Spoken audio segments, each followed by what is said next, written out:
Пермский край. Я 7 лет на инвалидности, у меня суставы очень сильно болят. Инвалидность второй группы, я хожу с тростью, но тут мы поехали, и в самолет нельзя было взять ту трость, которая у меня. Мне помогли, значит, я прилетела сюда.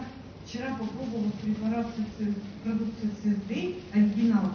Меня так сильно скрутило ноги, я сижу и думаю, как же я приду домой, мне вообще очень плохо.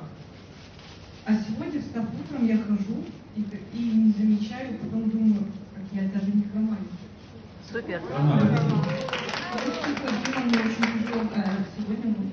Какой диагноз у вас? Какой диагноз? Системная красная волчанка с разрушением суставов у меня. Вы без трости сегодня пришли? Супер.